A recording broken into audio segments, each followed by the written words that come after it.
Ya, Marco. Gracias, Pati, ahí te encargo entonces. Ahora saque la camioneta. Ahora saque una y saque la otra. ¿Me escribes, Pati? ¿Me escribes? ¿Ya le diste la llave?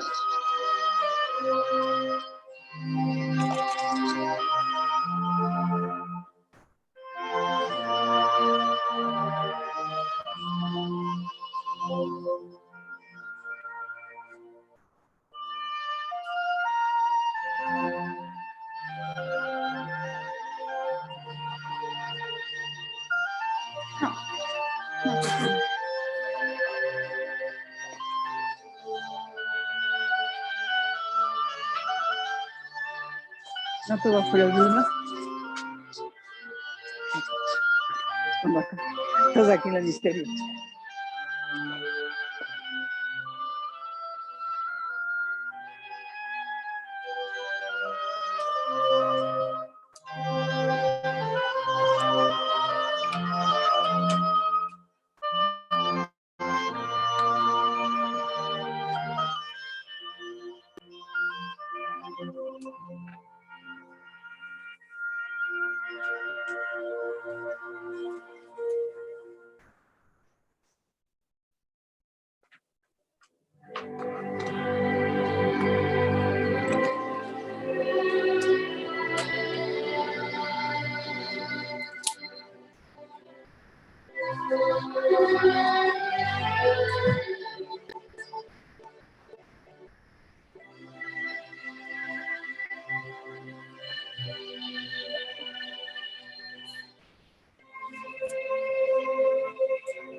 Hola a todos, muy buenos días.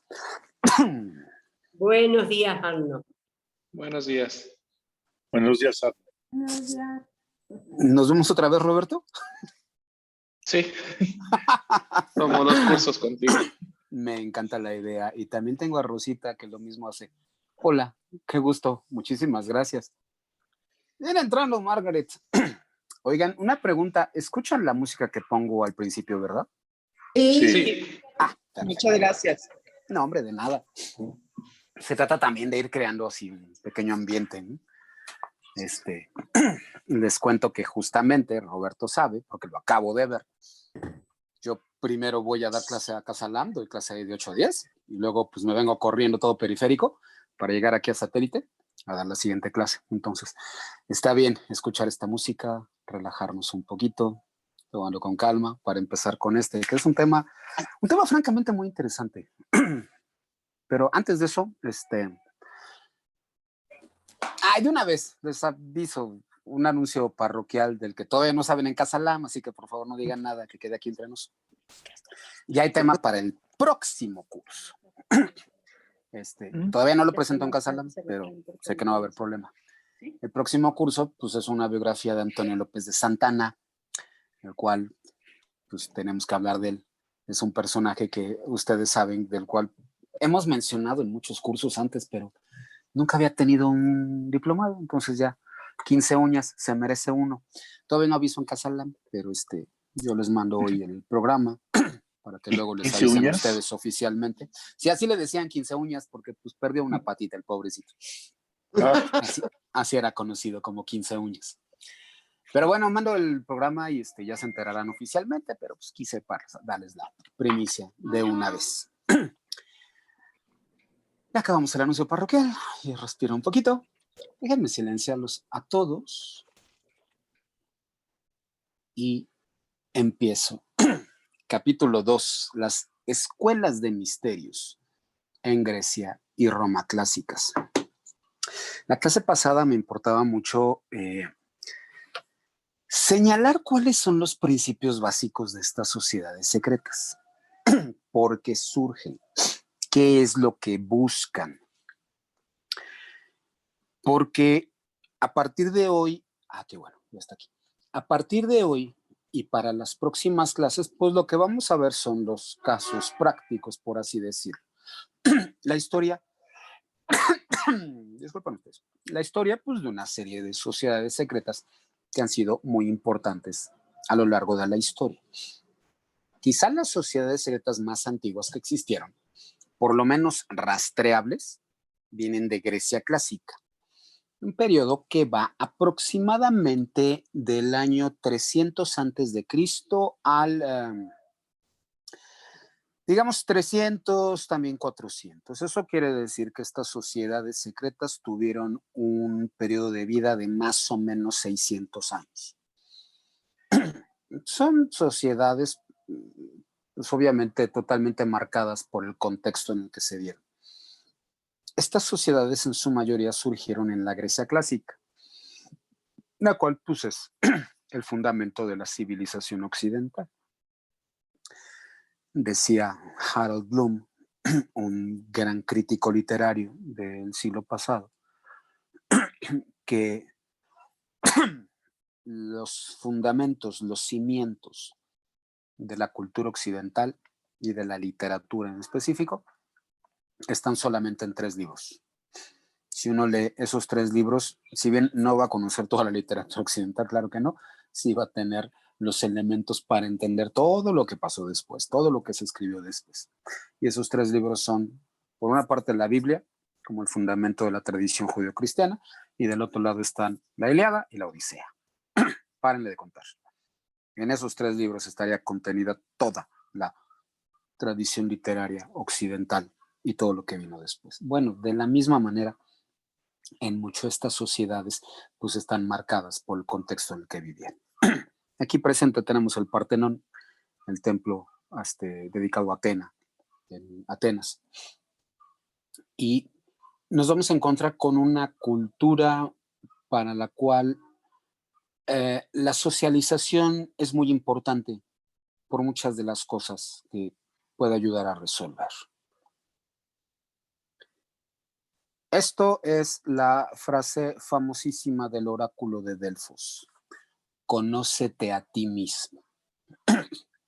Las sociedades secretas van a cumplir con o van a intentar satisfacer distintas necesidades. Una necesidad muy importante es la de darle un sentido a la vida. Todos los seres humanos siempre nos preguntamos por qué nacimos, por qué vivimos y por qué nos vamos a morir. Eso es consustancial a todo ser humano. Las sociedades secretas buscaban una manera de encontrar una respuesta a esas tres preguntas básicas. Estas sociedades secretas,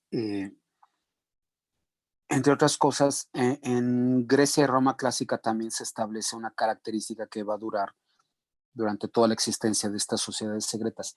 Están intentando dar una respuesta distinta o complementaria a la que dan las religiones oficiales. En todo momento siempre han existido las grandes iglesias que sirven para intentar contribuir a la armonía social a través de impulsar la caridad, el amor, la fraternidad, etc. Pero también siempre han existido las corrientes esotéricas. Las corrientes esotéricas siempre piensan más en el individuo y no en la masa. Las corrientes esotéricas siempre quieren que el individuo pueda entender por qué existe en este mundo y pues quieren darle una respuesta a esos problemas de toda la existencia humana. El oráculo de Delfos es una muestra de eso. Pero además, estas sociedades secretas también sirven para socializar. Ese es un rasgo muy interesante porque yo lo decía la clase pasada. Muchas de estas sociedades secretas, directa o indirectamente, pues terminan influyendo en la vida social de sus miembros. Hay sociedades en las que supuestamente eso no debería pasar y hasta está mal visto dentro de ellas. Pienso en la masonería, donde se supone que religión y política deben ser dos temas absolutamente vedados. Pues porque terminan causando problemas. Quizá algunos de ustedes se los dijeron cuando era niño, a mí sí me lo dijeron. De religión y de política no se habla en la mesa, no causes problemas. Pero resulta que dentro de las logias, actualmente es muy común que existan esos temas y es muy común además que las sociedades secretas se conviertan en espacios de socialización, o sea, los lugares donde conozco gente que afuera me van a ayudar para mejorar mi condición social, encontrar un buen trabajo, hacer un negocio, establecer relaciones con gente importante, convertir esas relaciones en amistades y en una de esas, si tengo suerte, hasta terminamos emparentando. La socialización se da. Bueno, esa socialización viene desde Grecia clásica. Desde entonces, en estas sociedades ya existía eso. La idea de esta persona que junto conmigo somos parte de esta sociedad secreta, esa circunstancia nos hace diferentes. Amén de que supuestamente tenemos el secreto de la vida. Y por esa razón tenemos que ayudarnos allá afuera. Entonces, pues, si yo soy funcionario, pues ya veré cómo le hago para que el fulano tenga un trabajo en el gobierno. Ya veré si lo meto a uno de mis negocitos. A lo mejor él tiene un hijo, yo tengo una hija, pues que se conozcan y a ver si chicle y pega. Ese tipo de circunstancias. Ir creando socialización. Bueno, eso ya existía en estas sociedades. Y también existe, repito, algo que acabo de mencionar, el aspecto esotérico y exotérico. O sea, un conocimiento que está reservado para un pequeño grupo de personas, que supuestamente es un conocimiento muy elevado para el cual se necesita o conocimiento o un desarrollo de la conciencia para poder entenderlo. Y aparte está un conocimiento exotérico, un conocimiento que está pensado para cualquiera, que no explica mucho de lo que es la realidad, pero pues sí sirve para que las masas pues estén tranquilas. Esta relación entre lo esotérico y lo exotérico también se refleja en la socialización, porque así como dentro del grupo, los hermanos, voy a llamarlos así, empiezan a relacionarse y pueden llevar esa relación afuera de la sociedad secreta. También hay muchos casos en los que la sociedad secreta sale y se presenta ante el mundo y socializa con él. En el caso de Grecia y Roma, esto ocurría a través de un montón de fiestas, procesiones, ceremonias, en donde el resto de la gente, los no iniciados, podían participar. De hecho, se buscaba que participaran, con la intención de que también tuvieran una buena imagen de la sociedad en específico, aunque no fueran parte de ella, para difundir ideas, para que se divirtieran. Y algo muy importante en estas sociedades secretas, hay sociedades que se precian de que su secreto llega a niveles radicales, lo cual pues, tarde o temprano los hace romper con el resto de la sociedad. Pero hay otras que no quieren eso. Hay otras que, si bien quieren mantener su secreto a salvo solamente para sus iniciados, sí les interesa tener una buena relación con el resto de la sociedad, aunque no compartan con ellos el secreto. Entonces, las fiestas, las procesiones, las bacanales, pues también sirven para eso, para que el resto de la sociedad, si bien no sabe qué es lo que está pasando en realidad dentro de los edificios que pertenecen a la sociedad secreta, si los vean con una cierta simpatía, no se metan con ellos. Esto además ocurre en una sociedad, la sociedad griega clásica y luego en Roma, donde, entre otras cosas, el elemento agrícola es fundamental. La vida se mueve a través de los ciclos agrícolas y así es como se entiende el mundo. Estas personas, igual que nosotros, pues quieren respuestas ante las circunstancias que vivimos. Y entonces estas sociedades pues van a buscar la forma de ofrecer estas respuestas afuera de las religiones oficiales. Estas sociedades se volvieron importantísimas. En la mitología de las sociedades secretas, lo contaba yo en la clase anterior, es muy importante crearse una idea, insisto en el término, mítica del tiempo. Y es muy importante consolidar la idea de que la sociedad secreta siempre ha sido una y la misma, aunque hayan pasado décadas, siglos y supuestamente milenios. Las sociedades secretas son muy dadas a hablar de la noche de los tiempos, la influencia de nuestros antiguos o ancestros que nos han permitido sobrevivir hasta el día de hoy. Todo indica que estas sociedades secretas, en realidad, de las que voy a hablar hoy, desaparecieron no más allá del año 400 después de Cristo. Pero sus ideas, sus rituales sobrevivieron hasta el día de hoy en muchas otras sociedades, algunas discretas, otras secretas y otras muy abiertas. De hecho, no me extrañaría que algunos de ustedes hayan participado en algunos de esos rituales. Estoy casi seguro de que han participado, quizás sin saber cuál ha sido el origen de esos rituales. Esto lo explicaré en un momento. Ahora, ¿dónde surgen y por qué surgen estas sociedades secretas? Pues lo primero es ir a la época más antigua, a la época prehistórica. Ese momento en el que, si le hacemos caso a Yuval Harari, los grupos humanos empezaron a moverse desde África y de ahí se extendieron hacia Europa, Asia, la mayoría cruzaron el estrecho de Bering y llegaron a América, otros se supone que llegaron por la zona también africana. Son grupos que, insisto, retomando la tesis de Harari, son grupos humanos que, a diferencia de cualquier otra especie habitante de este planeta, para mantenerse unidos necesitan un nexo entre todos ellos. Harari dice que pone el ejemplo de las hormigas o de las abejas. los cuales pues están unidos por una situación auténticamente genética. Las hormigas y las abejas no se preguntan por su condición, simplemente son, simplemente existen. Estar unidas en los panales, pues es la cosa más normal para ellas. No hay nada que preguntarse. Simplemente vivirán, cumplirán su función y un día se van a morir y punto. Nadie las echará de menos, porque siempre va a haber otra que va a suplir su posición. Y así van a seguir. Los seres humanos no, porque los seres humanos siempre tenemos individualidad. Los seres humanos nos entendemos a nosotros mismos, pero también entendemos la necesidad del grupo.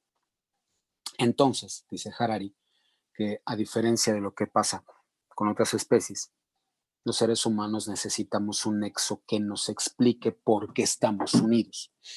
Y ese nexo, dice Harari, es la narrativa. Necesitamos crearnos un relato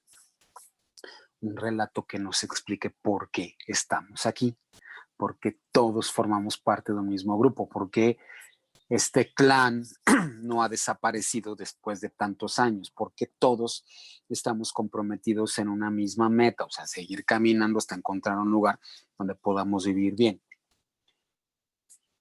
¿Qué hay en la especie humana para hacer ese tipo de cosas? Según Harari, el nexo entonces está en el discurso, el nexo está en el relato, en esta narrativa. Un término hoy muy de moda, por cierto. Hasta en la guerra de Ucrania se dice que lo que se está peleando, entre otras cosas, es una guerra por la narrativa. La narrativa de una Rusia que dice, pues Ucrania no existe, es una provincia rebelde y por eso yo tengo derecho de quedármela. Y la narrativa de los ucranianos que dicen, no, soy un país independiente desde finales del siglo XX y antes de eso fui una nación que tiene siglos de antigüedad y por eso merezco ser un territorio soberano. Bueno, ese es un ejemplo de la necesidad de la narrativa. Y pues la narrativa existe desde siempre. Tenemos entonces estos pueblos que están buscando un mejor sitio donde poder vivir, un sitio donde puedan disponer fácilmente de comida, especialmente de frutas, algunos incipientes vegetales, carne de animales, pero que además de eso, pues necesitan un relato unificado, un relato que empieza a construir las famosas mitologías. Un relato en el que además este pueblo ya empieza a sentirse distinto a los otros pueblos que muy seguramente se van a encontrar. Necesitan un mito de origen que les permita entender sus vidas y sus circunstancias. Y más cuando poco a poco empiezan a descubrir cómo funciona la agricultura y empiezan a influir en ella. Y entonces dejan de ser pueblos nómadas para volverse pueblos sedentarios. Estos pueblos sedentarios, insisto, si le hacemos caso a Harari, pasaron por una tremenda revolución y por un tremendo choque en el momento en el que decidieron establecerse en un solo lugar. Antes de eso, pues estaban acostumbrados a moverse. A veces era una enorme peregrinación que los llevó a lugares tremendamente lejanos y que fue pasando de generación en generación, por supuesto, no fue siempre el mismo grupo.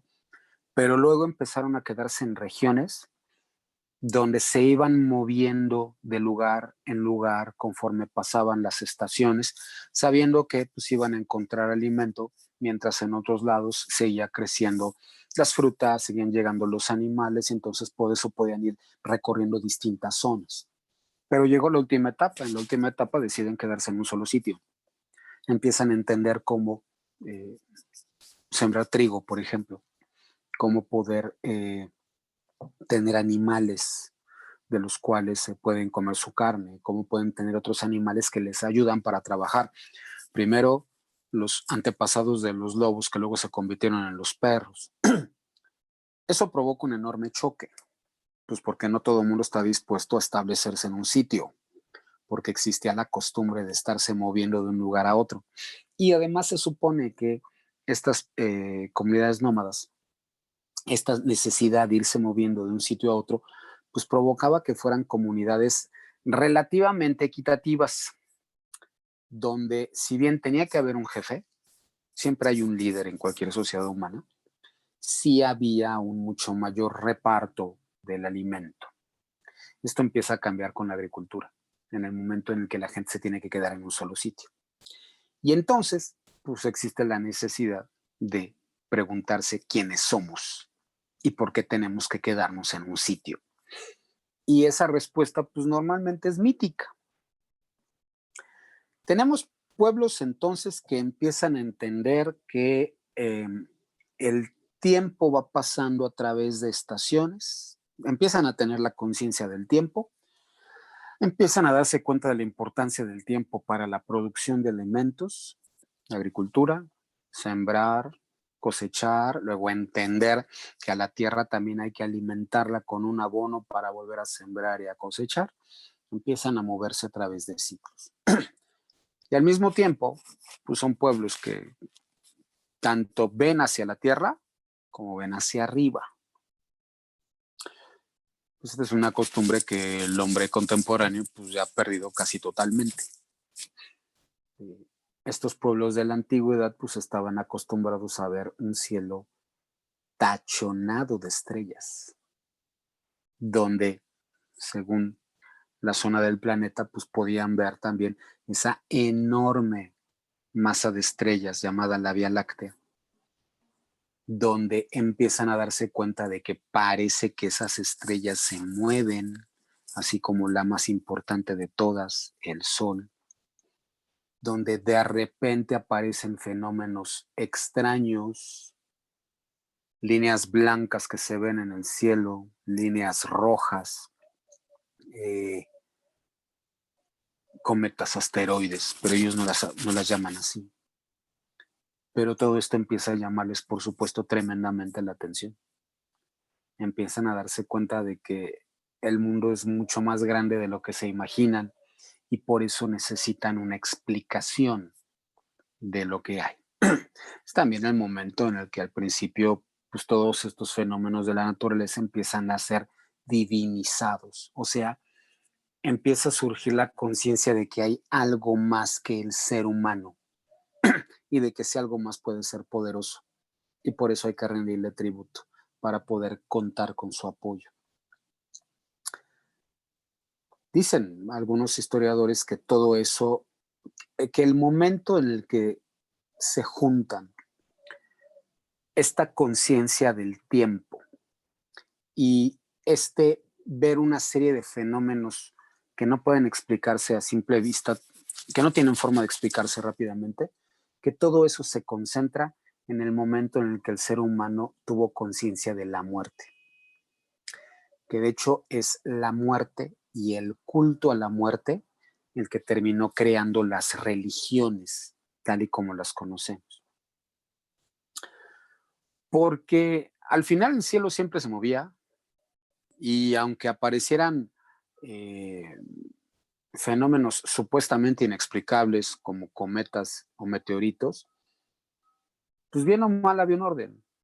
Y empieza a haber esta conciencia de, las estrellas se supone que aparecen y desaparecen, pues porque hay una regularidad que muy seguramente marca una divinidad.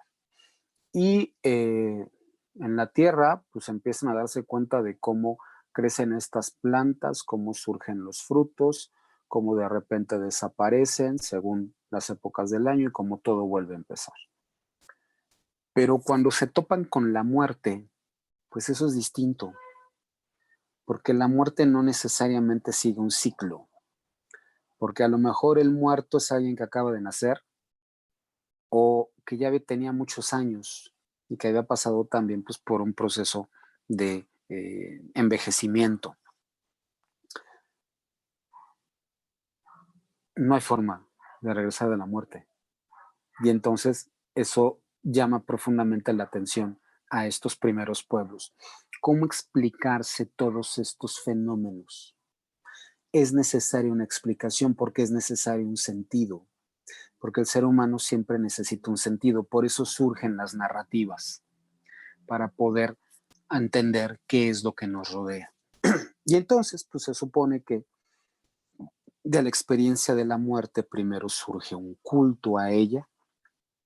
En el momento en el que estos pueblos primitivos entienden que a todo mundo nos va a tocar, tarde o temprano. Y también entonces empieza la idea de si esta muerte puede ser dominada o si puede ser utilizada en provecho. ¿Qué hacer con este fenómeno? Y aquí empezarían a surgir los primeros relatos míticos que después se convertirían en las grandes religiones. Ahora, ¿quién hace todo eso? En estas sociedades antiguas, lo primero es compartir el trabajo. Y el trabajo es básicamente buscar comida, buscar un sitio donde guarecerse y protegerse de animales salvajes o de alguna otra tribu que quiera atacarnos. Conforme pasa el tiempo, estos oficios básicos empiezan a repartirse entre los distintos miembros de la sociedad. Normalmente son los hombres los que se enfrentan a los peligros, aunque ahora parece ser que también había una participación femenina en eso. Normalmente son las mujeres las que se dedicaban a buscar alimentos, frutas, semillas y demás. Hombres o mujeres podían servir de avanzada para encontrar esos sitios donde guarecerse. Animales, el clima, otras tribus que quisieran atacarlos.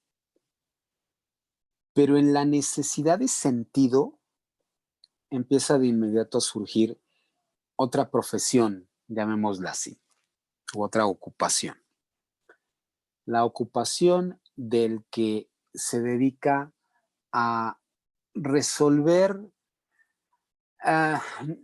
necesidades que tienen también mucho que ver con la búsqueda del sentido del ser humano.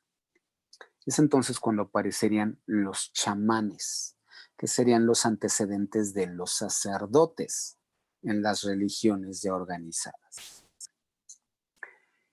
El chamán lo primero que haría es curar los cuerpos de los miembros de las sociedades, encargarse con una muy rudimentaria medicina de curar huesos, curar de enfermedades en la medida de lo posible, entendiendo pues, cómo funcionan las plantas y otro tipo de cosas.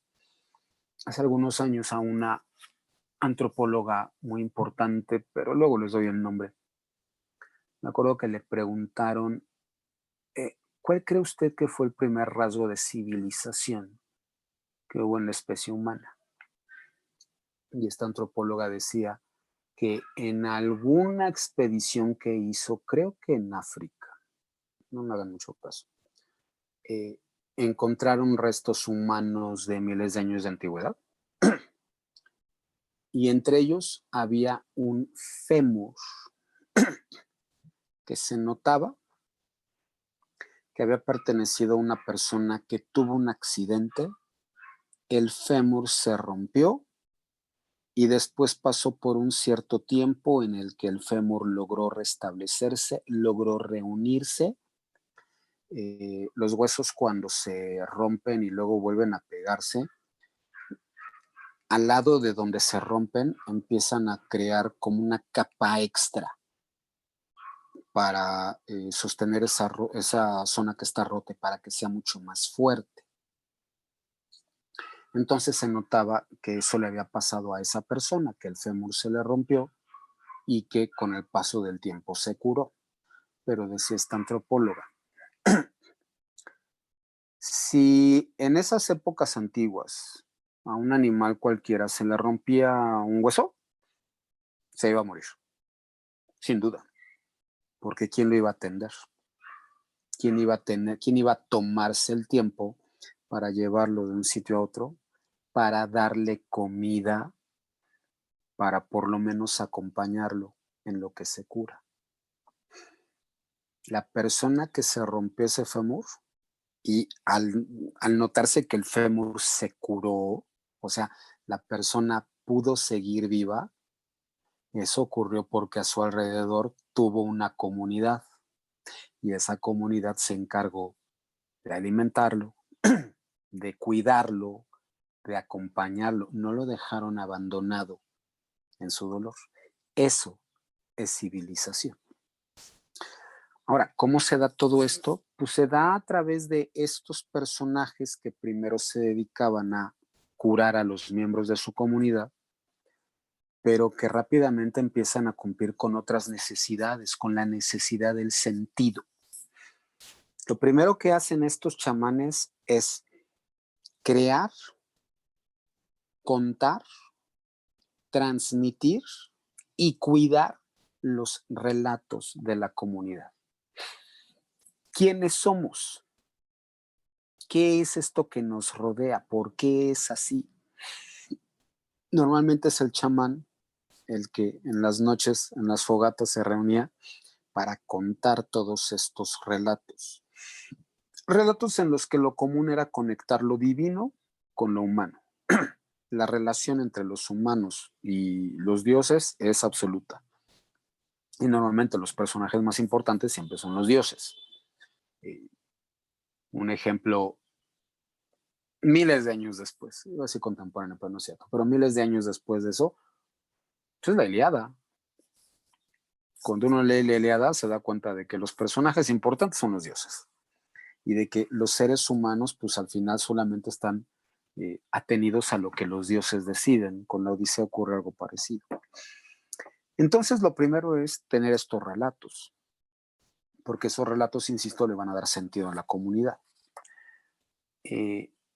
Curar, no nada más los cuerpos, también existe la conciencia de que somos algo más, pues eso también tiene que ser curado.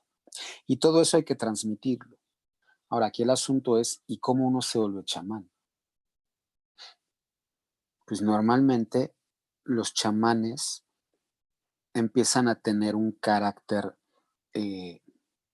apartado, un carácter sectario. O sea, no cualquiera va a tener acceso ni al conocimiento sobre las plantas para poder curar a los miembros de la comunidad, ni va a tener acceso a estos relatos. Es necesario que aquella persona que se convierte en chamán normalmente no lo hace por elección propia.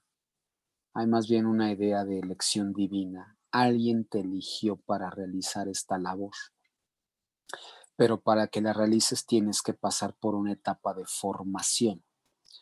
Etapa en la que aprendes los ritos sagrados, te enfrentas a pruebas, pasas por un cambio de conciencia, porque te vas a convertir en un canal entre las divinidades y el ser humano. Ya no vas a ser como los demás. Y muy seguramente todo este conocimiento está reservado para el chamán y para el discípulo, no es para los demás. Es entonces cuando empieza a surgir esta diferencia entre el conocimiento exotérico y el conocimiento esotérico. Lo exotérico es conocido, es común, es algo que cualquiera puede saber, puede aprender. En el entendido de que una sociedad necesita tener este discurso para poder crearse una imagen, para poder tener un sentido y para que la comunidad no se rompa. Todos venimos de un mismo origen, nuestro origen está en las estrellas, los dioses nos escogieron y por eso estamos aquí. A veces ya establecidos en un sitio que Diosito nos dio solo para nosotros, Diosito o los diositos que tengamos, o porque estamos realizando una misión sagrada.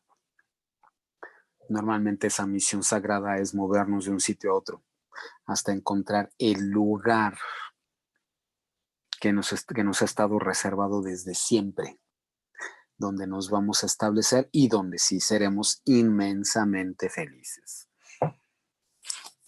El Éxodo del Antiguo Testamento, la gran peregrinación mexica, tienen esos elementos. Ahora, ese es el conocimiento exotérico, el de afuera, conocido como. Pero aparte está el conocimiento esotérico. Conocimiento esotérico solo para unos cuantos. El conocimiento esotérico parte de la base de que no todo mundo tiene la capacidad de entender la realidad. No todo mundo tiene la capacidad de encontrar el verdadero sentido de la vida. Entonces, este conocimiento tiene que estar guardado para unos pocos, para los que realmente lo puedan entender. Y normalmente esos pocos van a asumir que eso les da un poder. A veces, esa comunidad esotérica va a decidir estar totalmente aparte del resto de la comunidad exotérica, pues porque no nos van a entender, punto. Pero hay otras ocasiones en las que el conocimiento esotérico les da poder, y especialmente poder político.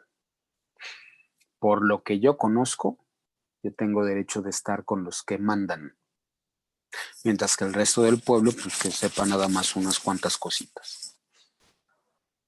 Es entonces cuando supuestamente surgen estas sociedades secretas, como grupos que guardan un conocimiento, grupos que, entre otras cosas, también tienen la obligación de, así como hay ciclos en la vida, los ciclos de siembra, los ciclos de cosecha, las estrellas que se mueven en el cielo, la gente que nace y que muere, también estas comunidades tendrían la obligación de darle un sentido social a la vida a través de conseguir que una persona se vuelva realmente un ser humano, se vuelva un adulto y se integre a la sociedad.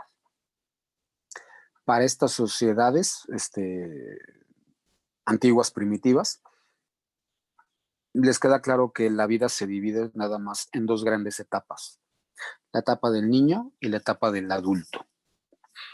No existe la idea del adolescente, eso es algo de la modernidad y totalmente occidental. No, para estas comunidades antiguas, o eres un niño y necesitas el cuidado de la comunidad, o ya te volviste un adulto y te toca participar en la comunidad, sembrando, peleando, protegiendo, aprendiendo todos estos discursos, reservándolos, difundiéndolos para los demás. Es el momento entonces en donde aparece también otro elemento fundamental de las sociedades secretas, la idea de la iniciación. Hay que marcar con un rito de paso o rito de iniciación esta transformación que está viviendo la persona. Desde que deja de ser un niño hasta que se vuelve un hombre. En el caso de las mujeres, en estas sociedades antiguas, eso quedaba totalmente marcado con la primera menstruación.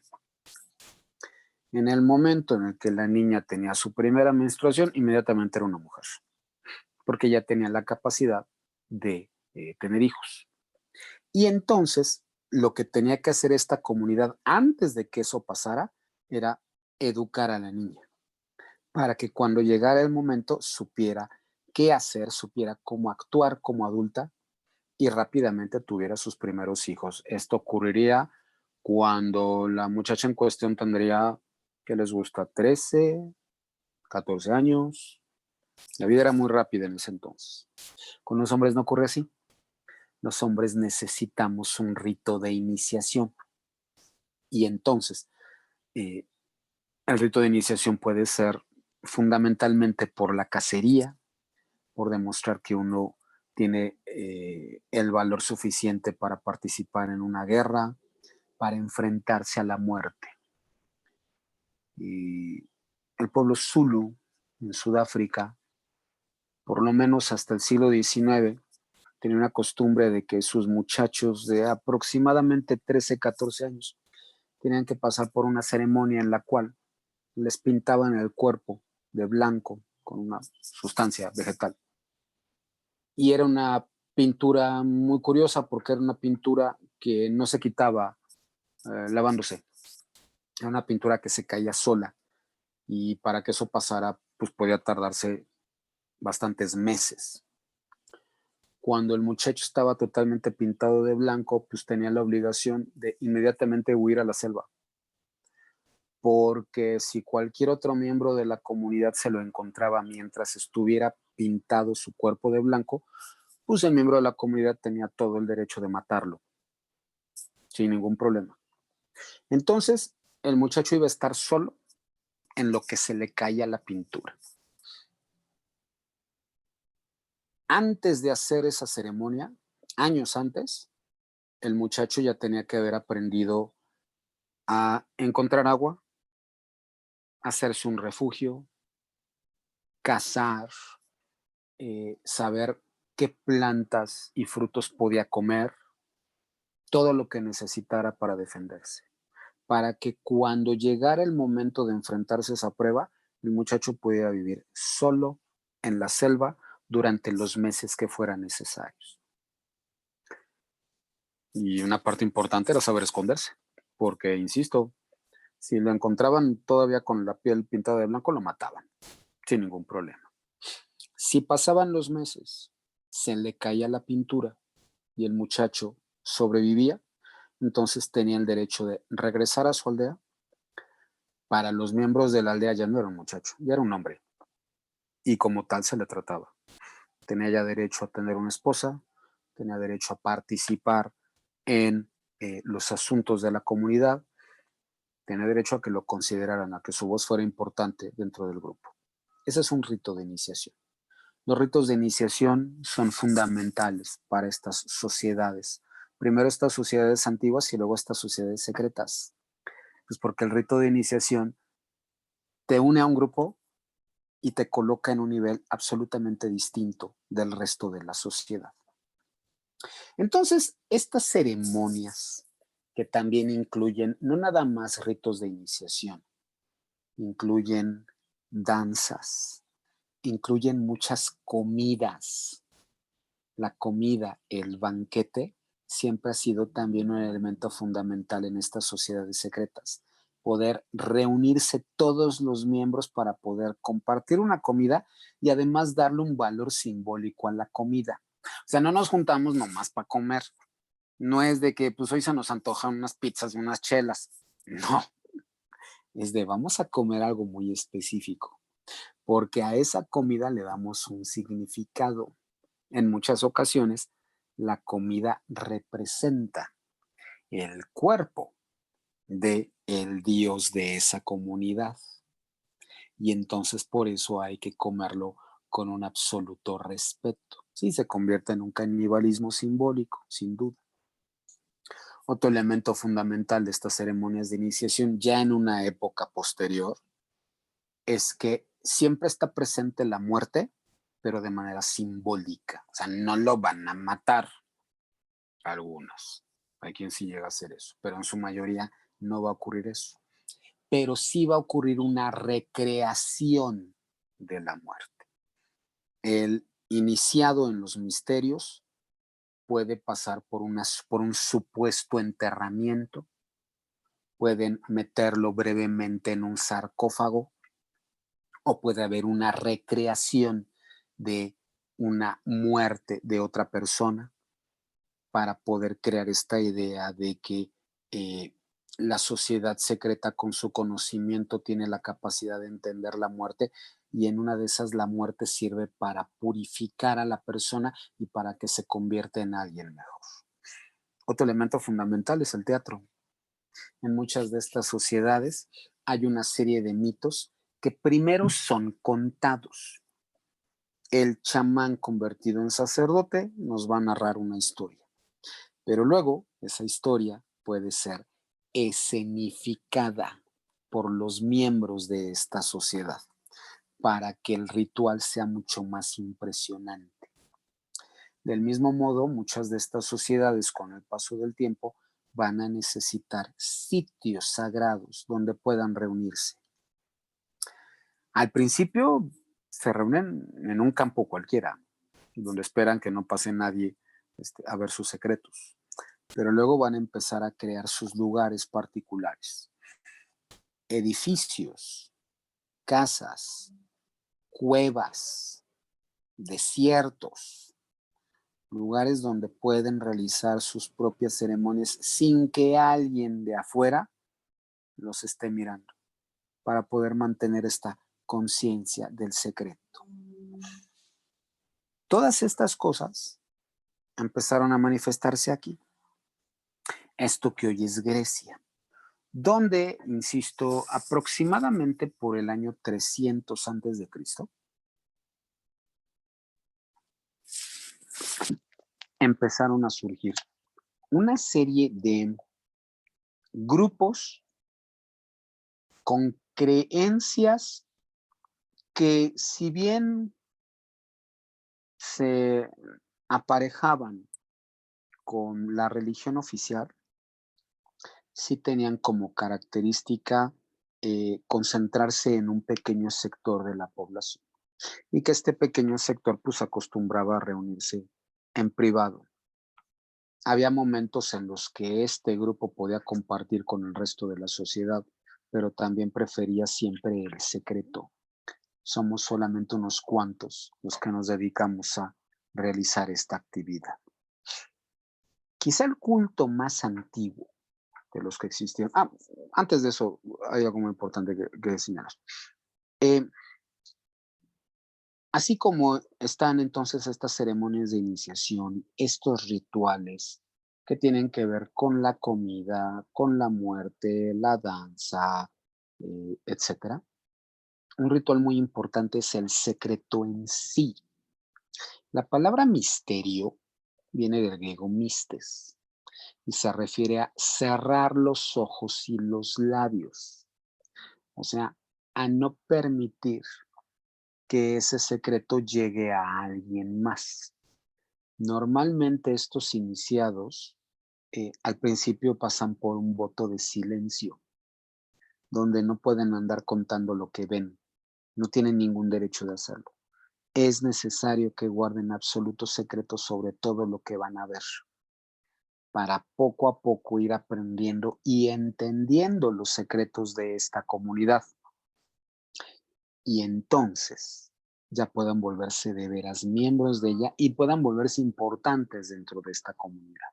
De ahí viene entonces la palabra misterio, de la necesidad de cerrar los ojos, de cerrar los labios, de no contar nada de lo que ven y tampoco cuestionar lo que están viendo.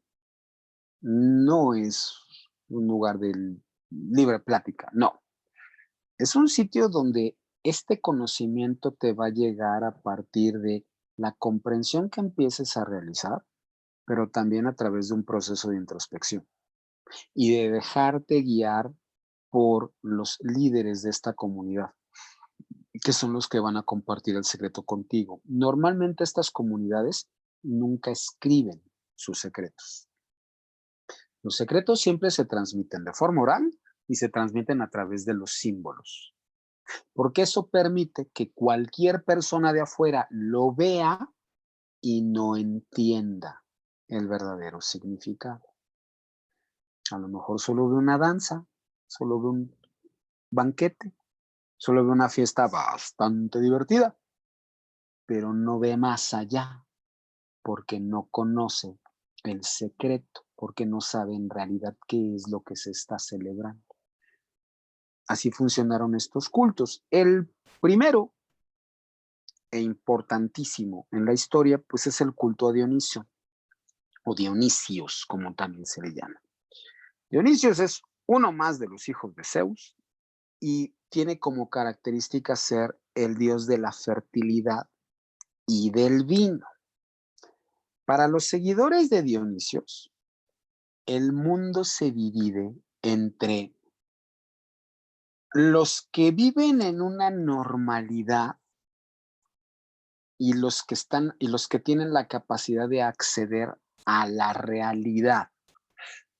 Ya con Dionisios o con el culto de Dionisios, entonces empieza a existir esta idea de que todo lo que percibimos está dividido entre el mundo de la apariencia y el mundo real. Y para los seguidores de Dionisios, la herramienta para poder trascender del mundo normal al mundo real es esta. Gracias a influir en los sentidos el ser humano puede entender que el mundo en el que vive es un mundo tremendamente chiquito, que la realidad es enorme y que a esa realidad pues solamente se puede acceder de esta manera.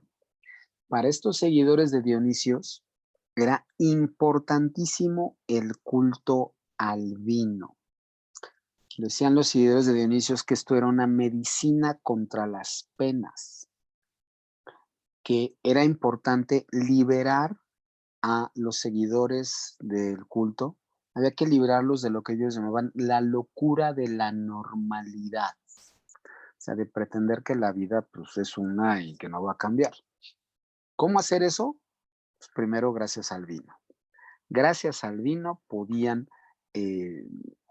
entender de otra manera lo que los rodeaba. Esto pues de inmediato los llevaba también a otro tipo de mecanismos para entender la realidad. Parece ser que ya el pueblo griego tenía algún conocimiento de sustancias psicoactivas para transformar la realidad. Y sustancias como semillas de trigo, algunas plantas y otras más. Pero también un aspecto importante para entender todo eso pues era el sexo. El sexo entendido sí como un enorme placer, pero también como un camino para poder entenderse directamente. Estas comunidades de Dionisios, entonces, para poder extender estas creencias y para poder compartirlas, pues empezaron a crear fraternidades y sororidades, grupos de hombres y grupos de mujeres, los cuales pues, supuestamente se reunían una vez al mes o hasta una vez a la semana, en enormes fiestas conocidas ya en Roma como las grandes bacanales, porque en Roma a Dionisio se le llamaba Baco. Fiestas en las que había grandes escenificaciones de los relatos de Dionisio, donde había cantos, donde había fiestas, donde había mucho sexo, donde había que festejar a la vida con todos estos misterios. Ya en estas fiestas a Baco o a Dionisios, que al principio estaban reservadas solo para mujeres y poco a poco empezaron a ingresar los hombres, con el paso del tiempo, en estas fiestas empezaron a aceptarse miembros que no eran de este grupo. Empieza esta combinación entre lo esotérico y lo exotérico. La gente normal pues puede venir a la pachanga a pasársela bastante bien. Pero eso no quiere decir que van a tener derecho de entender los secretos de Dionisios. Se supone que el secreto más importante, o así se entiende, insisto, no hay textos de estos grupos, por lo menos en sus primeros tiempos. Pues en realidad de lo que están hablando es del paso de la vida, de que el gran secreto sería entender que todo pasa, entender que todo va por ciclos. De hecho, los griegos eran muy dados a tener una concepción cíclica de la historia. Todo pasa, todo se repite, todo vuelve a empezar. Pero en ese paso cíclico de la historia, pues es importante tanto la etapa del nacimiento, la infancia, la adolescencia, la madurez, la ancianidad y al final la muerte. Con estas fiestas, con este enorme impulso por la vida, por la alegría, pues lo que habría es una aceptación de que pues todo es un momento y por eso hay que disfrutarlo. El culto de Dionisios es muy interesante porque es el primero, luego va a haber otros más, en los que el pensamiento griego decide que para entender al mundo lo que hay que hacer es aceptarlo en su totalidad. Hay que disfrutar lo que se tiene, porque eso es parte de la existencia. Y entonces por eso es importante vivirlo. Entonces, si nos podemos emborrachar, pues va, ¿por qué no? Si podemos tener sexo, pues va, ¿por qué no? Si podemos comer rico, también. Al final, todo es parte de la vida y estos placeres son necesarios para entender qué es lo que nos está rodeando. El culto a Dionisios entonces sería el primero.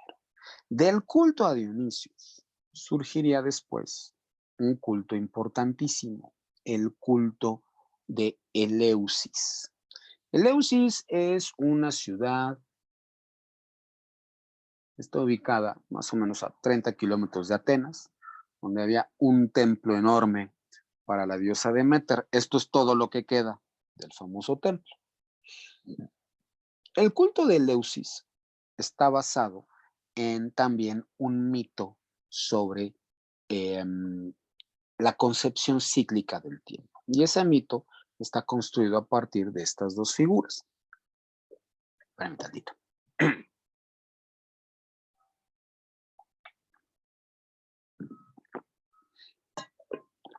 La figura de la izquierda es Deméter o Hera con H.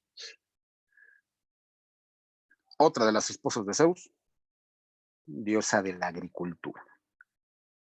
Deméter habría tenido una hija llamada Perséfone, la de la derecha. La relación entre las dos era tremendamente estrecha. Como ocurre normalmente en estos relatos griegos, pues Perséfone en este caso era guapísima y rápidamente se consiguió un enamorado. El enamorado es este.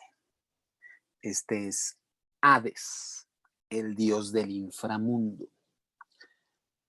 Hades se enamora perdidamente de Perséfone y pues en una tradición muy griega, ahí está Néctor y Helena, Paris y Helena, pues se le hace fácil secuestrar a la muchacha y se la lleva al inframundo, donde le ofrece, además de casarse con ella, que se convierte en la reina del inframundo. Con quien no contó fue con Hera o Deméter, que al momento de ver a su hija secuestrada, pues entra en un enorme dolor y se pone a buscarla por todo el universo. Cuando Deméter empieza a buscar a su hija, pues ocurre que la agricultura se detiene. No se cosechan nuevas plantas ni se siembran nuevas plantas y entonces la humanidad empieza a morir de hambre. Es ahí donde el padre de los dioses, Zeus, decide que tiene que intervenir.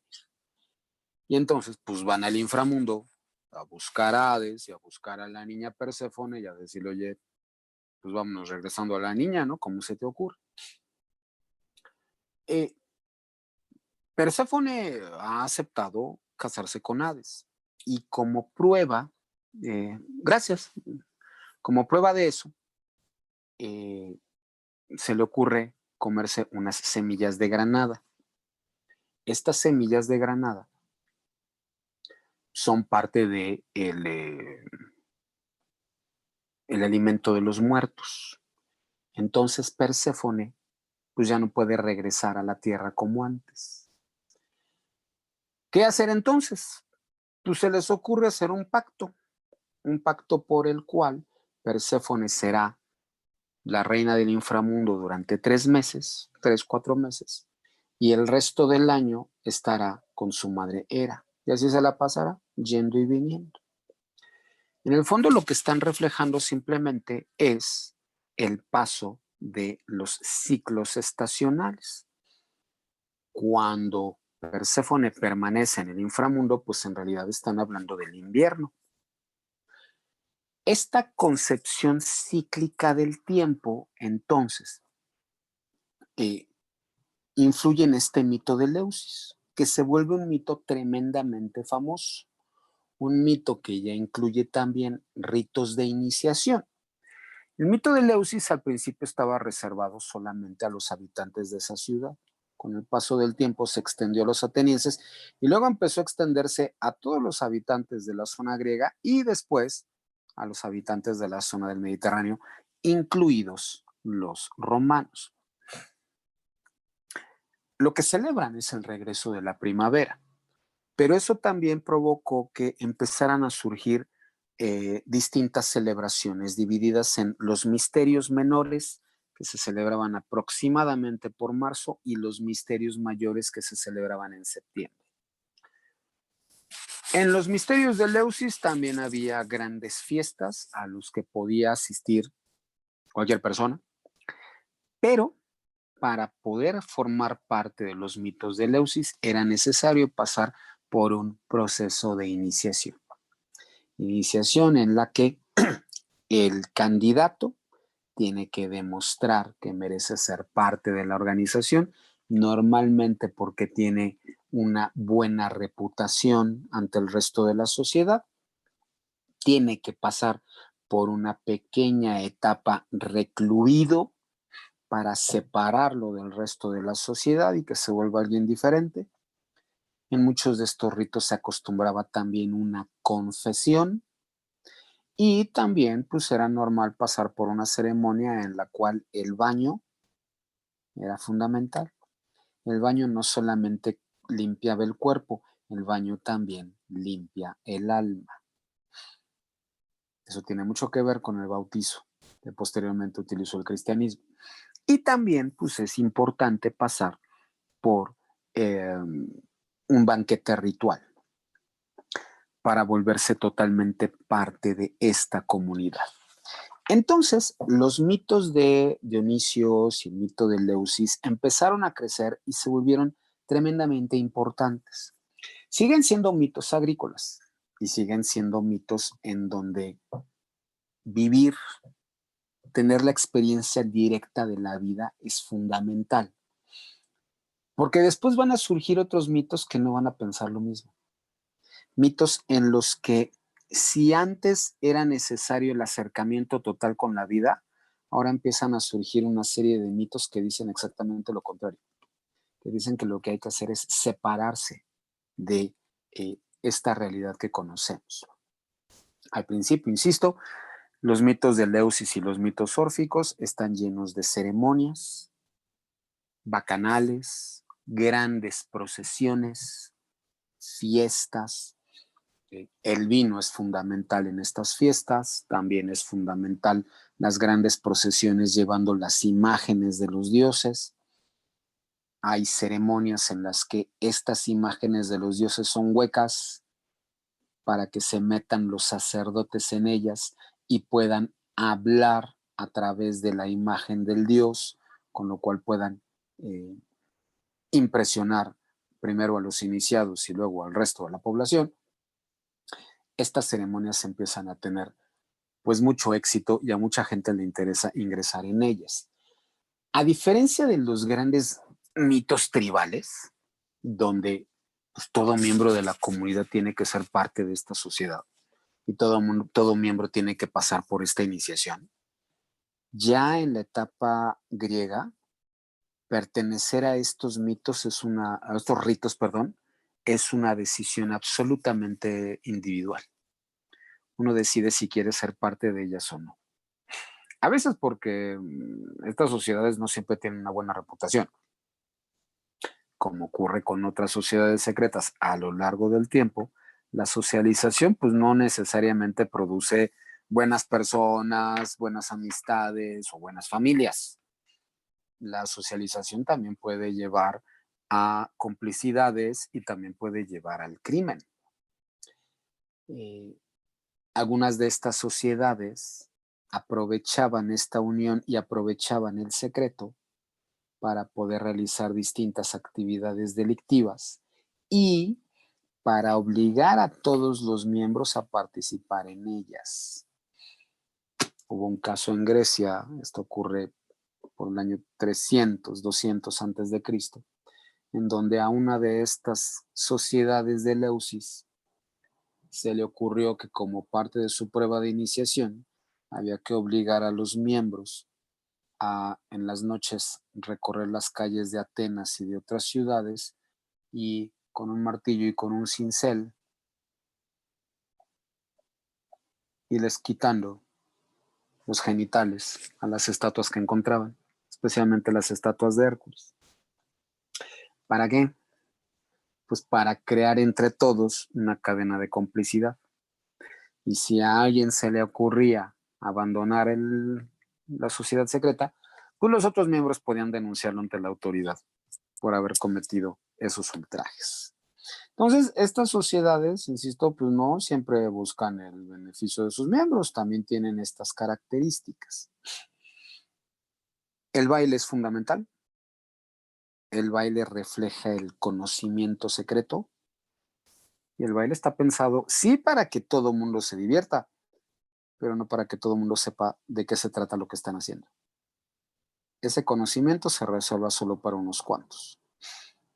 Estas bacanales, por supuesto, tienen un enorme éxito. A mucha gente le interesa acudir para divertirse de todas las formas posibles. Se come muy bien, se bebe muy bien y en una de esas hasta tenemos sexo. Pero ¿de qué se trata en realidad todo esto? ¿Qué es lo que se está recreando o celebrando? Eso solo algunos lo saben. Y los que quieran saberlo, pues entre otras cosas tienen que moverse de otras zonas de Grecia y luego hasta de Roma a la ciudad de Eleusis para poder solicitar ser iniciados en esta sociedad secreta, en este misterio. Y entonces poder enterarse de qué se trata en realidad todo lo que están viviendo. Como decía antes, entonces, Dionisios, Eleusis, pues, son dos grandes mitos y misterios celebratorios. Se trata de saber qué es y de vivir la vida. Pero más o menos por la misma época empiezan a surgir otros misterios que lo que buscan es la separación del ser humano de todo lo que le rodea. Empieza a surgir la idea de que si lo que nos rodea es una ilusión, si la realidad es algo absolutamente distinto, pues lo que nos rodea al final no es tan importante y en una de esas puede ser hasta un problema para el ser humano. Lo que hay que hacer es enfocarse en la verdadera realidad, una realidad que a lo mejor solamente vamos a conocer después de muertos. Es entonces cuando surgen los misterios órficos por Orfeo. Los misterios órficos, a diferencia de Dionisios y de Eleusis, son misterios que primero ya señalan que el ser humano vive dividido entre el cuerpo, el que tiene que vivir en la realidad, en lo cotidiano, y lo realmente importante, el alma. O sea, ya existe esta concepción de que lo que importa en realidad es el alma de la persona, porque el alma sí puede ser eterna, el cuerpo no. Es una reinterpretación del muy antiguo culto hacia la muerte. En el culto hacia la muerte original, pues hay una esperanza de que de alguna manera el muerto va a revivir o va a seguir vivo, porque su cuerpo se va a integrar a la tierra, porque a lo mejor revivirá, los que llegan a creer en eso, pero aquí ya no, aquí ya es una separación total. El cuerpo es visto como la prisión del alma, y lo más importante es salvar lo segundo. Para empezar, algo muy importante, se reafirma una idea de individualismo que va a ser fundamental para el pensamiento occidental. Cada ser humano es diferente. Cada ser humano tiene un alma y una de las características del alma es su existencia eterna. El alma no puede morir. El alma va a seguir por siempre mientras que el cuerpo se desgasta y un día se muere y se acaba. Quiere decir que lo importante es el alma y al alma hay que cuidarla por encima de lo que sea. Para estos cultos órficos, además, el alma, por primera vez, está viviendo un viaje, el viaje sagrado, un viaje pensado para mejorar al alma y para purificarla. Hay que pasar por un proceso constante de purificación. El mundo, como lo conocemos, es un mundo de corrupción, es un mundo de vicios, del pensamiento cristiano, es un mundo de pecado. Y el alma tiene que pasar por la enorme prueba de vivir en este mundo sin contaminarse, porque al alma lo que le importa es lo que va a haber después, lo que va a ocurrir cuando muera, cuando se quite el peso del cuerpo y entonces se enfrente directamente con la divinidad. Después de muerto, el alma va a tener que enfrentarse en un juicio ante la divinidad, donde va a tener que presentar cuentas de todo lo que haya hecho. Si no tuvo una existencia correcta, el alma puede acabar condenada a los infiernos. Si tuvo una existencia correcta, después de un tiempo de descanso, el alma puede reencarnar para volver a vivir el ciclo de pasar por esta tierra de corrupción e intentar mantener pura el alma. Si logra sobrevivir 3 veces a la misma prueba, el alma al final logrará la liberación total y pues, supuestamente vivirá en la felicidad de ser ella misma sin estar sujeta a esta corrupción. ¿Cómo se logra todo eso? Pues se logra con una abstinencia total. Si lo que nos rodea está corrupto, pues lo mejor es alejarse de todo. Entonces, aléjate de las grandes comidas. Eso es simplemente corrupción. Aléjate de los vicios. Aléjate de las pasiones y, por supuesto, aléjate del sexo. Aléjate de todo lo que te detenga en esta tierra, porque lo que tienes que hacer es ir hasta arriba y convertirte en un absoluto ser luminoso, digámoslo así.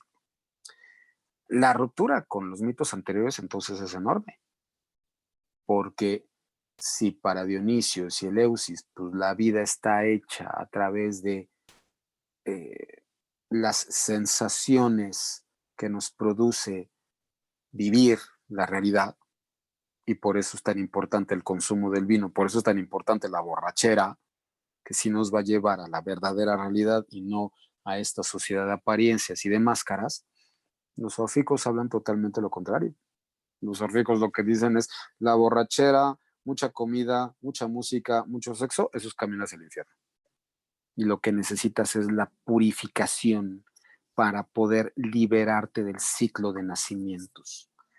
Aquí además hay una dicotomía que después las religiones orientales van a recobrar.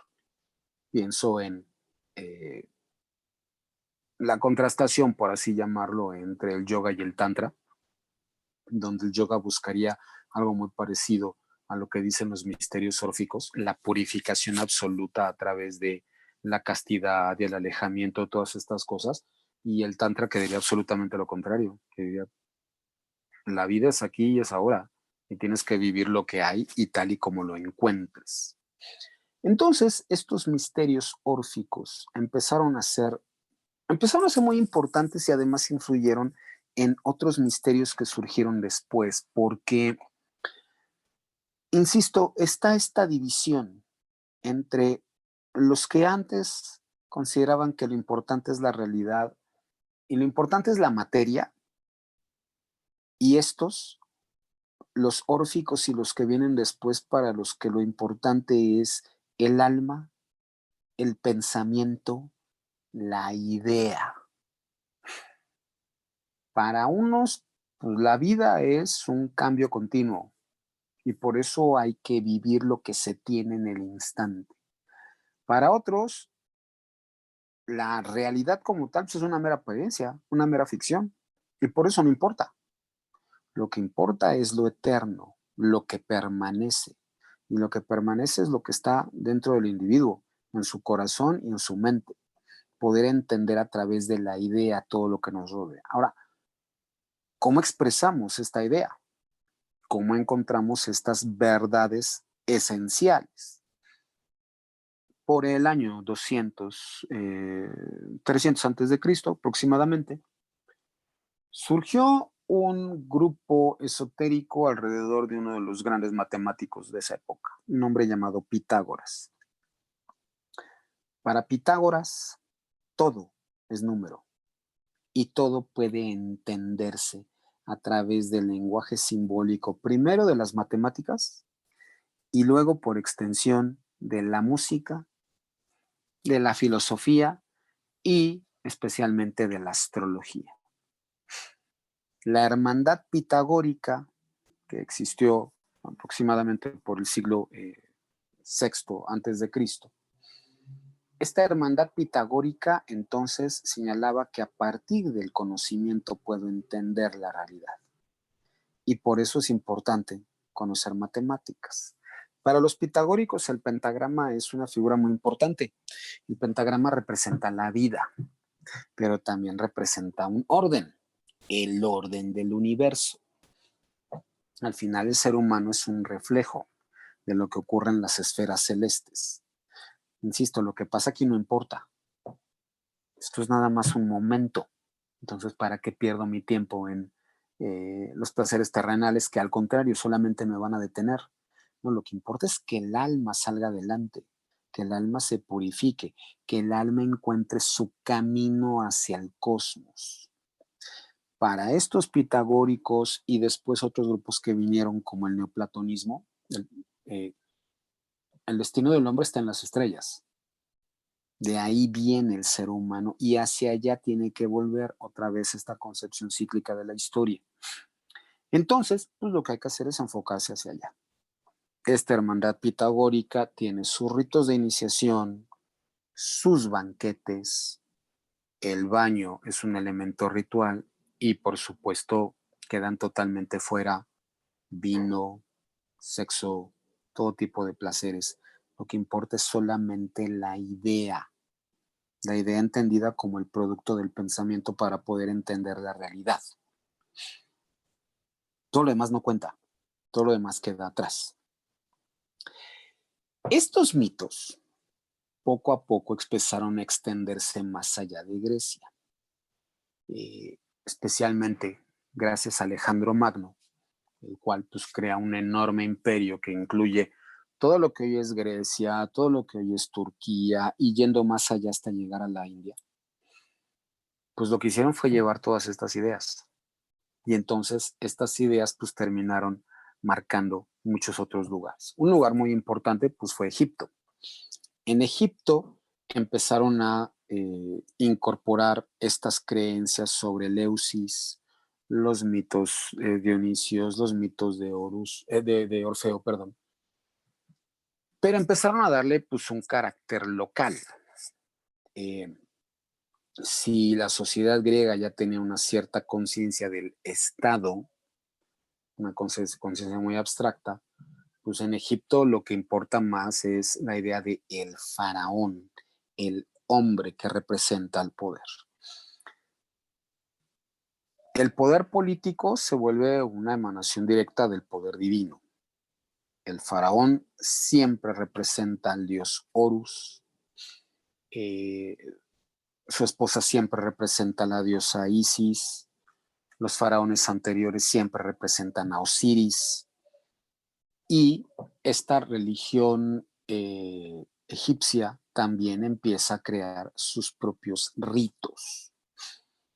No todo mundo puede volverse sacerdote, porque eso los coloca en un nivel distinto en la sociedad.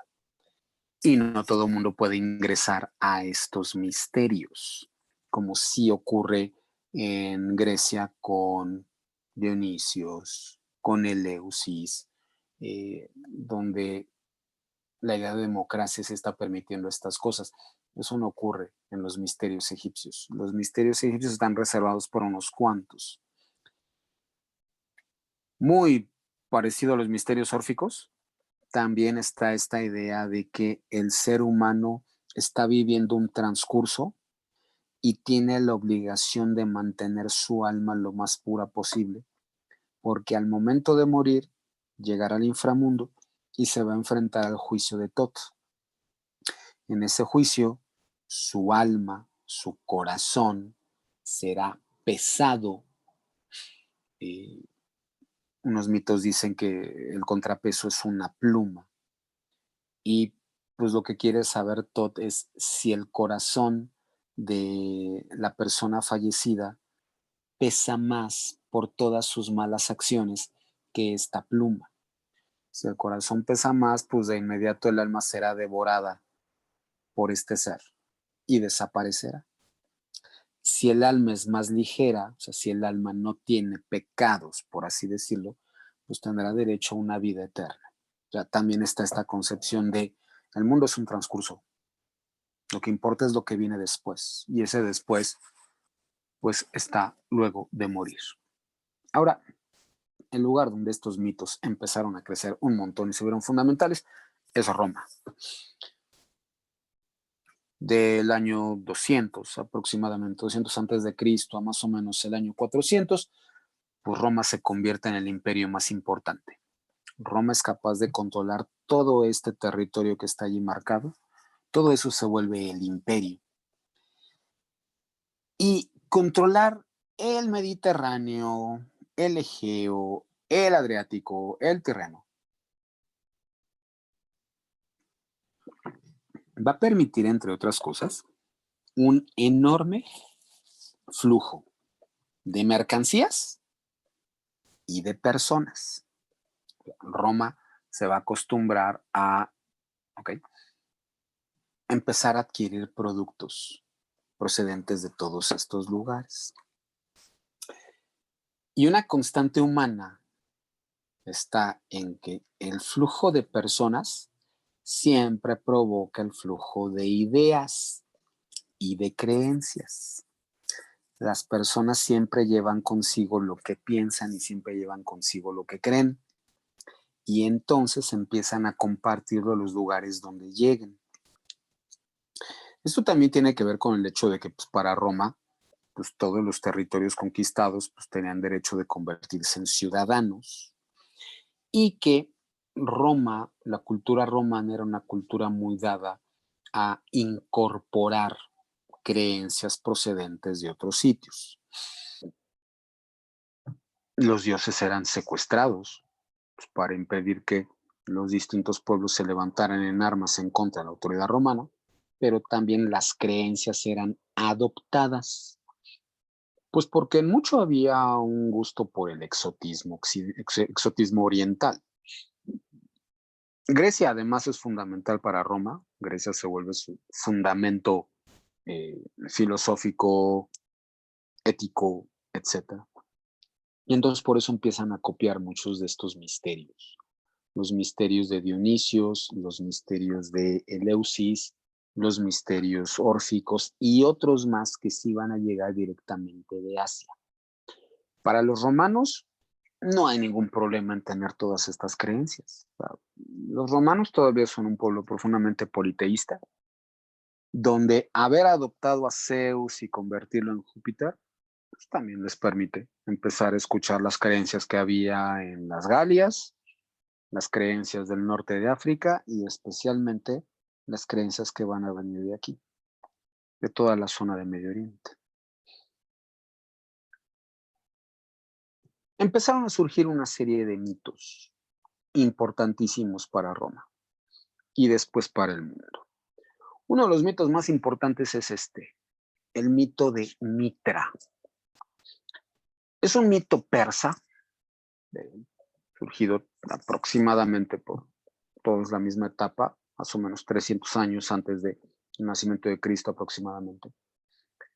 Y es un mito basado en la idea de que un toro mítico terminó creando todo el universo.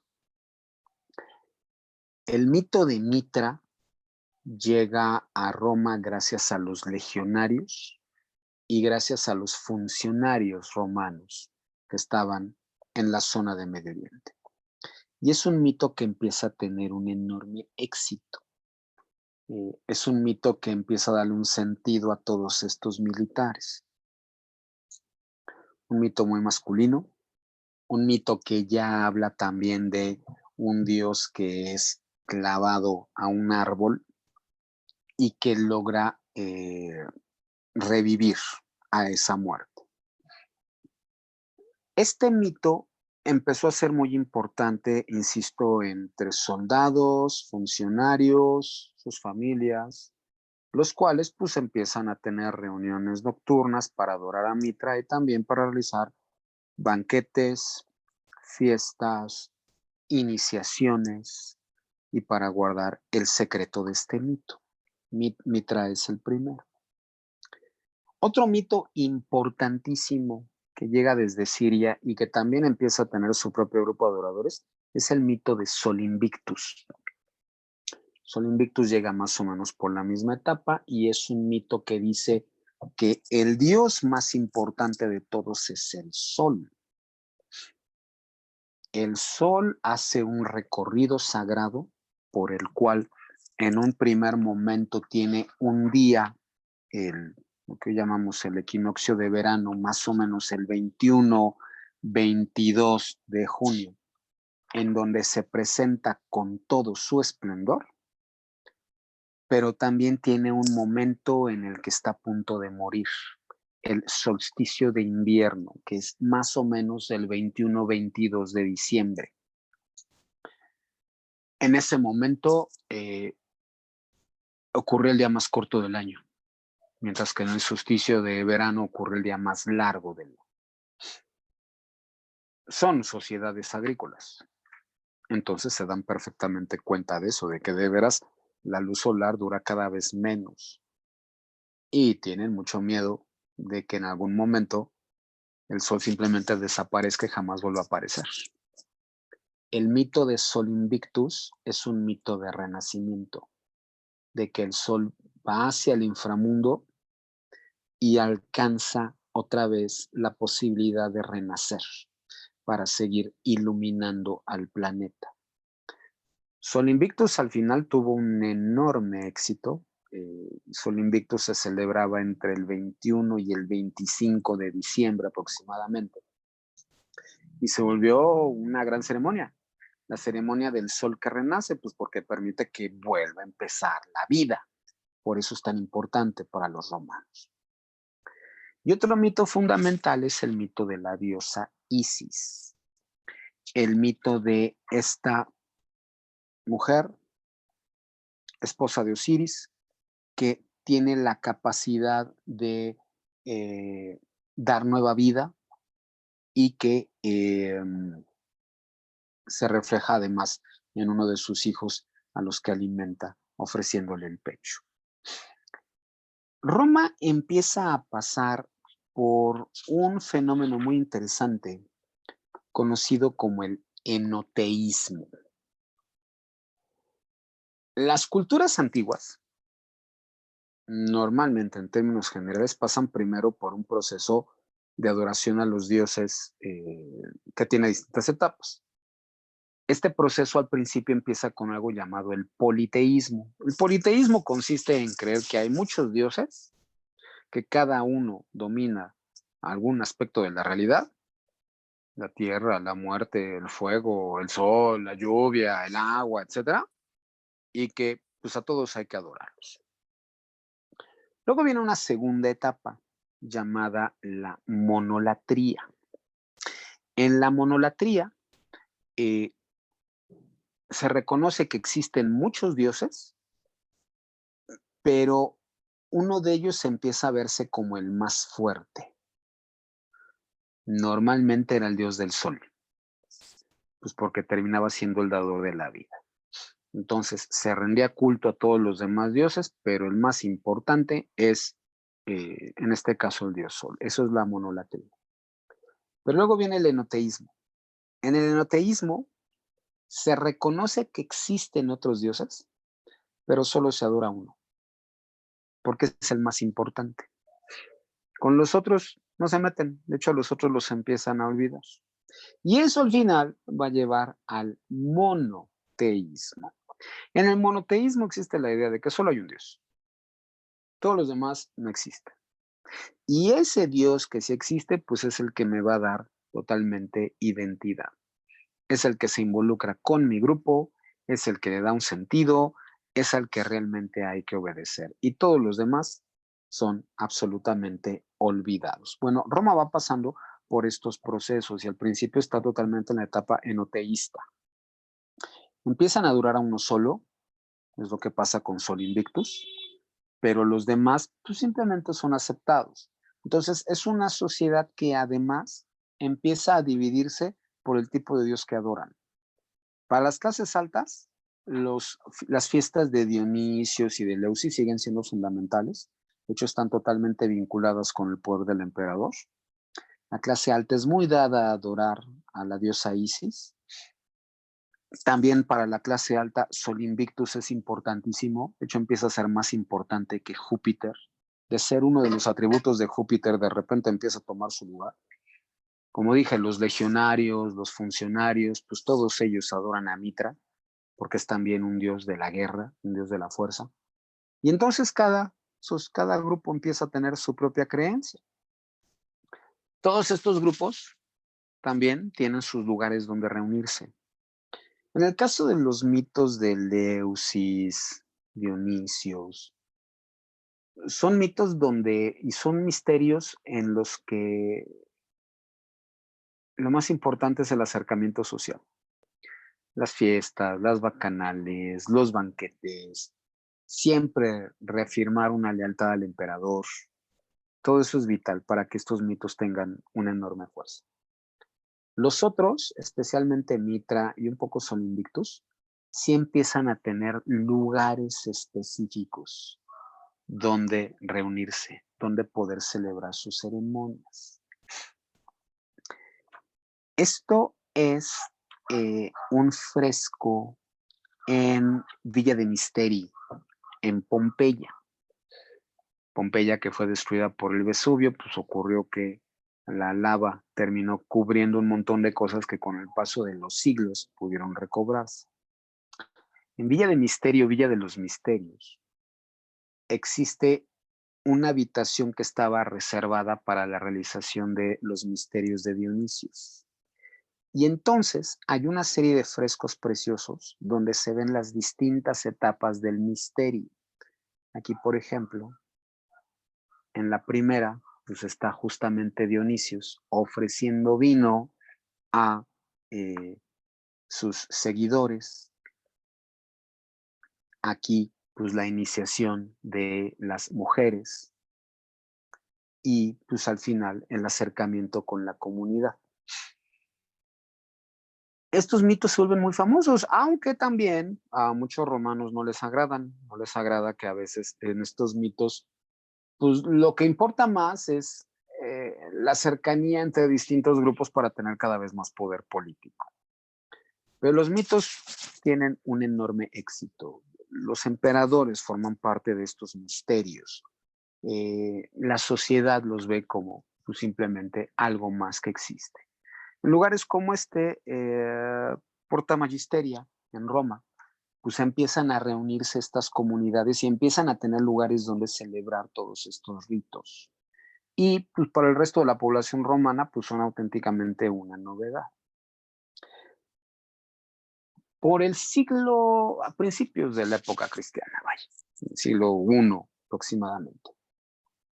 Junto con estos misterios que tienen un enorme éxito, llega una religión procedente de Medio Oriente, de una zona pues, que era francamente mínima en el Imperio Romano, que no era realmente importante.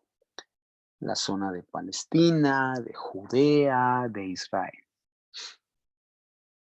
Después de la muerte de Jesucristo, aproximadamente por el año 30, ya de nuestra era, en toda esa zona empiezan a surgir una serie de iglesias o asambleas que mantienen vivo el recuerdo de Jesucristo. Muchos de los miembros de esas iglesias empezaron a viajar por el Mediterráneo.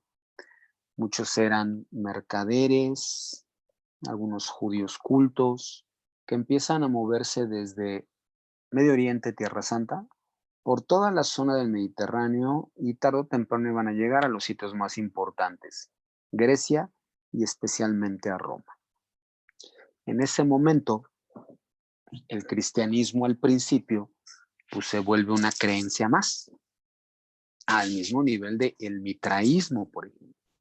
Es otra creencia oriental exótica e interesante. Esta idea de una persona que tiene una doctrina del perdón y que murió y que supuestamente revivió, nos llama mucho la atención. Vamos a practicarla. Entonces el cristianismo empieza a tener mucho éxito, especialmente en los sectores bajos de esta sociedad romana.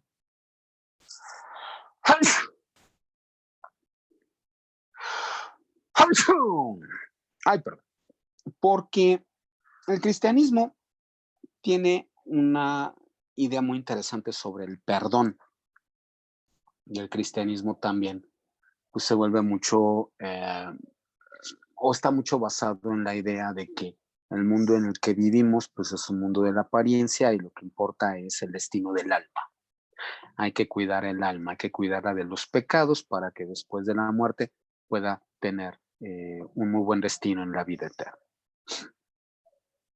Conforme el cristianismo fue creciendo en Roma durante los siguientes 3-4 siglos, el cristianismo se fue aculturizando y fue llenándose de elementos que venían de estas otras escuelas de misterios. Los banquetes rituales, pues por supuesto conectaban directamente con la última cena. Y entonces para los cristianos, conectar una cosa con otra, pues se volvió lo más simple. Por una parte, pues recordar a Jesucristo, pero por otra, tener estas ceremonias que tenían otros cultos. El culto a la Virgen María, pues empezó a tomar muchos elementos del culto de Isis. Esto es una de las imágenes más antiguas que existen de la Virgen María con un niño. Es de una catacumba romana. Entonces, vean el parecido entre esta imagen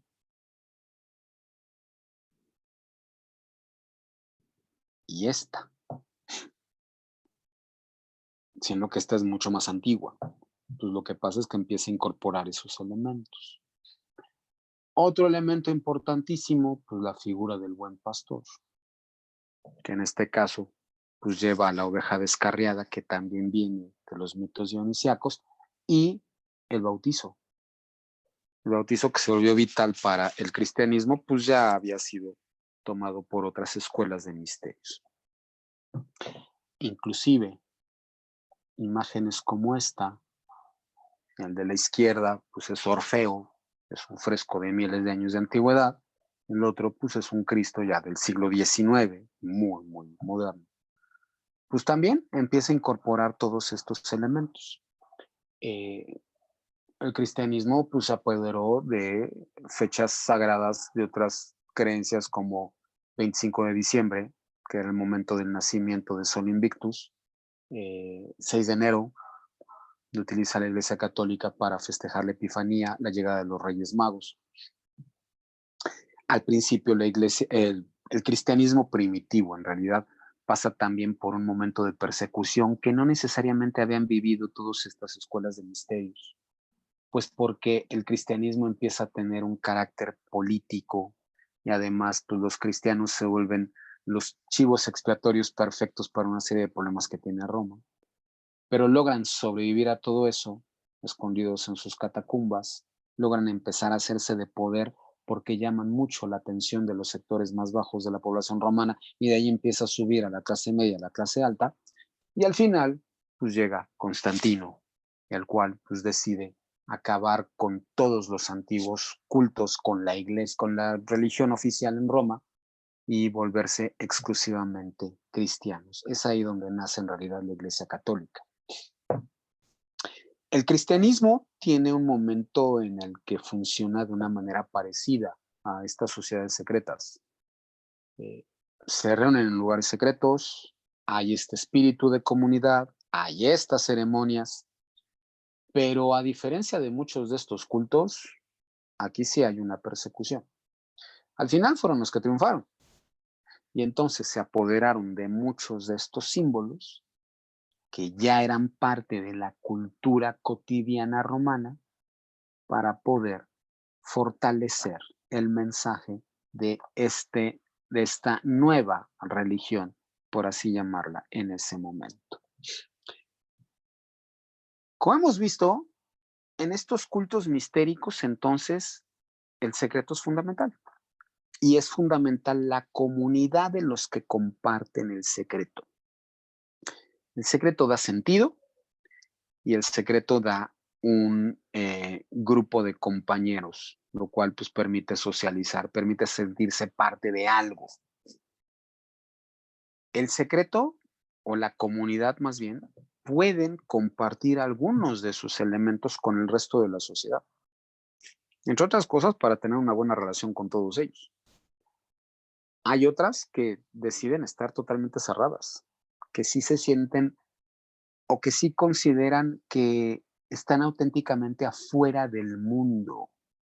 Por eso es importante la abstinencia, por eso es importante el ayuno, por eso es importante recluirse en cuevas, en casas alejadas. Está totalmente aparte de la sociedad. Están los cultos que deciden que eso es lo que se tiene que hacer para poder alcanzar la verdad de la vida. Y están los otros, los que dicen, no, no necesitas una cosa así. Lo que necesitas es, sí, tu comunidad, sí, tu secreto, pero también entender que el mundo está hecho de muy distintas circunstancias y tienes que vivirlas todas, y algunas de estas circunstancias las puedes compartir con el resto de la sociedad, aunque ellos no tengan la menor idea del secreto. Que vayan y se diviertan, que vayan y se emborrachen, que vayan y se la pasen bien. Que de esa manera participen en nuestro secreto, aunque solo nosotros conozcamos la verdad. Estos misterios al final desaparecieron, pero como dije al principio, pues muchos de sus elementos siguen vivos hasta el día de hoy. Ahí están los carnavales, por ejemplo. No sé si alguien todavía mantenga el secreto de los carnavales, pero estas celebraciones son viejísimas, tienen miles de años de antigüedad. Y muchos de estos elementos que tenían estas sociedades, pues los retomaron otras sociedades con el paso del tiempo, como veremos más adelante cuando les platique de la masonería, los rosacruces y otras más que aparecieron. ¿Alguna pregunta antes de terminar? Excelente clase, Arno. Excelente. Muy bonito, muy interesante. Gracias. Gracias. Gracias a ti. Muchas felicidades, maestro. Fue Muchísimas magnífica. gracias. Un aplauso. Gracias, excelente Ay. clase. Gracias. La primera Buenas no me tardes, gustó, hasta luego. Arno. Estaba Oh. decepcionada. Pero, Ay, gracias. pero ahora está perfecto. Muy interesante. Muchas gracias. Nos vemos la próxima clase para hablar sobre Gracias. la masonería. Gracias. Gracias, doctor. Gracias. Bye. Bye. Hasta luego, buen día. Hasta luego. Ay.